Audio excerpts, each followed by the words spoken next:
IT বাড়ির পক্ষ থেকে আপনাদের সবাইকে স্বাগত জানাচ্ছি ওয়েব ডিজাইন বাংলা ভিডিও টিউটোরিয়ালের আজকের পর্বে। গত পর্বে আমরা অ্যানিমেশনের এতটুকু অংশ আমরা দেখেছি। তো আজকের পর্বে আমরা আরও অন্যান্য বিষয়গুলো সম্পর্কে জানার চেষ্টা করব এবং আমরা কিন্তু গত পর্বে বলেই দিয়েছিলাম যে আমরা কিন্তু এখানে ওয়েবকিট ইউজ করি নাই, বাট আপনি যদি পুরাতন ভার্সনে ইউজ করতে চান তাহলে আপনাকে ওয়েবকিট দিয়ে নিতে হবে এবং আপনাদের গত পর্বের ভিডিওর সোর্স ফাইলে আমরা ওয়েবকিট যুক্ত করেই দিয়ে দিয়েছি। সো আজকে আমাদের যেটা তৈরি করার কথা ছিল, আমরা গত পর্বে বলেছিলাম যে আমাদের এই যে ডিভটা আছে সেটা বাম থেকে ডানে একবার মুভ করবে, ডান থেকে বামে একবার মুভ করবে। এই অংশটুকু আমরা কিভাবে তৈরি করতে পারি। সো আমরা এই যাবতীয় অংশগুলো কেটে দিচ্ছি। তো এখন দেখুন যে আমরা বাম থেকে ডানে এবং ডান থেকে বামে, এটা কিন্তু অনলি দুইটা স্টেপ। বেসিক্যালি একটা স্টেপ বামে ফ্রম এবং আরেকটা স্টেপ টু। সো এটার জন্য আমাদের কোনো পার্সেন্টেজ লাগবে না, যেহেতু এটা অনলি দুইটা স্টেপ বামে ডানে। সো আমাদের এখানে আর কিছুই করতে হবে না, ফ্রম আর টু দিয়ে আমরা করে ফেলতে পারবো। আর এখানে দেখুন অ্যানিমেশন ডিলে 3 সেকেন্ড, এটা আমরা কেটে দিচ্ছি। আমরা চাই না অ্যানিমেশনটা ডিলে হোক, বা এখানে যদি অ্যানিমেশন ডিলে রাখিও তাহলে অনলি 1 সেকেন্ড, যে 1 সেকেন্ড অপেক্ষা করে অ্যানিমেশন শুরু হয়ে যাবে। আর এখানে অ্যানিমেশন ইটিরেশন কাউন্ট 5বার ইটিরেশন হবে, এটা নিয়েও আজকের পর্বে একটু কথা বলবো। আর এইখানে একটি জিনিস আপনাকে যেটা মাথায় রাখতে হবে, যদি আপনি চান আপনার ডিভটা, আপনি যে ডিভটাকে অ্যানিমেট করাতে চাচ্ছেন, এই ডিভটা যদি মুভ করাতে চান একই পেজের মধ্যে, দেন আপনাকে পজিশন ইউজ করতে হবে। দেখুন, পজিশন হচ্ছে এমন একটি ট্যাগ সিএসএস এর, যেটি দিয়ে আপনি কোনো এলিমেন্টকে আরেকটি এলিমেন্টের সাপেক্ষে পজিশন ফিক্স করতে পারেন। যেমন ব্যাপারটা অনেকটা 6-এর মতো। আমরা যদি খাতায় 6 লিখি, আমরা যদি কোনো খাতায় ইংলিশে 6 লিখি এবং এটা যদি উল্টিয়ে আপনার সামনাসামনি কোনো লোককে যদি আপনি ধরেন, দেখবেন সে দেখতেছে 9, বাট আপনি যখন এটাকে ঘুরিয়ে আপনার কাছে ধরবেন সে দেখবে 6। সো পজিশনিংটা অনেকটা এরকমই, যে একজনের সাপেক্ষে, একটা বস্তুর সাপেক্ষে আরেকটা বস্তুর পজিশন ঠিক হয়। তো যেমন এখানে আমরা যদি নর্মালি আমরা যদি পজিশন ইউজ না করে আমরা যদি এখানে লিখি যে যখন এটা বিগিনিং লেভেলে আছে তখন এটা লেফট 0, মানে আমাদের টোটাল পেজের 0 পজিশনে থাকবে লেফট, এবং আমরা যখন এটা সবার শেষ মোমেন্টে যাবে তখন হবে ধরেন 200 পিক্সেল, বাম থেকে 200 পিক্সেল সরে যাবে, লেফট 200 পিক্সেল। তো এতটুকু আশা করি বুঝতে পেরেছেন যে ফর্ম এবং টু। ফর্ম হচ্ছে শুরু পজিশনে লেফট থাকবে 0 এবং লেফট, এবং যখন শেষ পজিশন 2 তখন লেফট হবে 200 পিক্সেল। এবং যদি আমরা রিফ্রেশ করি দেখব যে এটার কোনো চেঞ্জ নেই, কারণ হচ্ছে এটা পজিশন করানো হয় নাই। এই যে আমরা এই এলিমেন্টটাকে বললাম যে লেফট 200 পিক্সেল বা লেফট 0 পিক্সেল, এটা কার সাপেক্ষে, তাই না? আমি আপনাকে সাপোজ আমি আপনাকে বললাম যে আপনি 200 পিক্সেল দূরে সরে যান, 200 ফিট দূরে সরে যান। আপনি কোন দিক থেকে 200 পিক্সেল সরবেন, তাই না?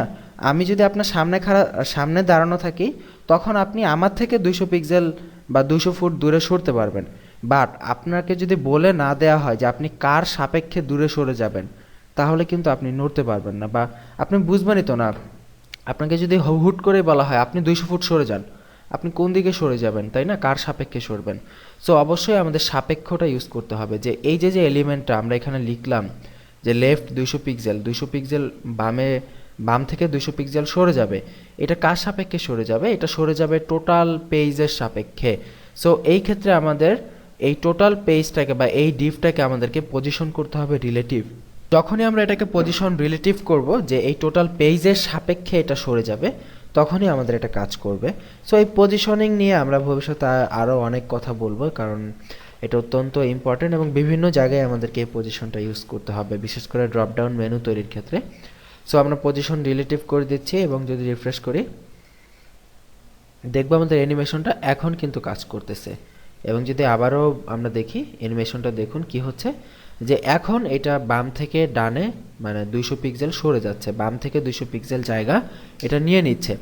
সো এই হচ্ছে আমাদের মেইন থিওরি, যে আপনি যদি এটাকে মুভ করাতে চান, লেফট রাইট দিয়ে যদি এটাকে আপনি মুভ করাতে চান, দেন আপনাকে অবশ্যই এটাকে পজিশন রিলেটিভ করতে হবে মেইন ডিভটাকে, আদারওয়াইজ আপনার এই অ্যানিমেশনটা কখনোই কাজ করবে না। এখন এই জায়গায় আরেকটি জিনিস খেয়াল করুন, যে অ্যানিমেশন ইটিরেশন কাউন্ট আমরা 5 দিয়েছি, তার মানে এটা 5বার হয়েই থেমে যাবে, এবং অলরেডি আমরা দেখতে পাচ্ছি 5বার হয়ে থেমে গেছে। সো আমরা যদি এটাকে ইনফাইনাইট করে দেই, এবার দেখি কি চেঞ্জ হয় ইনফাইনাইট করলে। আমাদের 5 বার না, এটা আলটিমেটলি কন্টিনিউয়াসলি চলতে থাকবে। আমরা অ্যানিমেশন ডিউরেশন 1 সেকেন্ড দেই দ্রুত বোঝার জন্য, কারণ শুধু শুধু টিউটোরিয়ালের সময় নষ্ট করে লাভ নেই। 2 3 4 5 6 7 আনলিমিটেড টাইম এটা চলতে থাকবে। সো এখানে আমরা ইটারেশন টাইমিংটা আনলিমিটেড বা ইনফাইনাইট করে দিতে পারি, যাতে করে এটা কন্টিনিউয়াসলি চলতে থাকে। তো এটাকে যদি আমরা একটু স্লো করি এবং যদি একটু খেয়াল করি যে দেখুন অ্যানিমেশনটা হচ্ছে, বাম থেকে ডানে তো যাচ্ছে ঠিকঠাক মতোই, কিন্তু ফিরে আসতেছে কিভাবে, হুট করে দেখুন লাফ দিয়ে ফিরে আসতেছে। সো আমরা এটা চাই না, আমরা চাই স্মুথলি ডানে যাবে আবার স্মুথলি বামে আসবে। তো সেটা করার জন্য আমরা এখানে একটা অ্যানিমেশনের ধর্ম বা ডিরেকশনটা কীভাবে হবে আমরা সেটা এখানে দিয়ে দিতে পারি। অ্যানিমেশন ডিরেকশন, ডিরেকশন আমরা দুইভাবে দিতে পারি। জেনারেলি ডিরেকশনটা নর্মাল অবস্থায় থাকে, এবং আমরা যদি এটাকে অল্টারনেট ডিরেকশন দেই, অল্টারনেটের মিনিং হচ্ছে এটা শুধু একদিকেই যাবে না, এটা আবার রিটার্ন একইভাবে ফিরে আসবে। দেখুন এখন দেখুন যে এটা শুধু একদিকেই যাচ্ছে, এটা অল্টারনেট ওয়েতে ফিরেও আসতেছে। সো এই ডিরেকশন দিয়ে আমরা নির্ধারণ করে দিতে পারি যে অ্যানিমেশনটা যাবে কিভাবে, আসবে কিভাবে। এবং আমরা যদি এখানে অল্টারনেট ইউজ না করে আমরা যদি রিভার্স ইউজ করতাম তাহলে কি হতো, এটা কিন্তু দেখুন উল্টাভাবে কাজ করতেছে। এখন কিন্তু ডান থেকে বামে আসতেছে স্মুথলি, বাট যাওয়ার সময় কিন্তু দৌড় দিয়ে যাচ্ছে। এটা হচ্ছে আমাদের রিভার্স মোড। সো এই হচ্ছে অ্যানিমেশনের আমাদের বেসিক থিম। আমরা এখানে অল্টারনেট করে দিচ্ছি, অল্টারনেট করলে যেটা সুবিধা হবে, স্মুথলি ডানে যাবে বামে আসবে, আমরা আমাদের ইচ্ছা মতো আমাদের এটাকে চেঞ্জ করতে পারবো।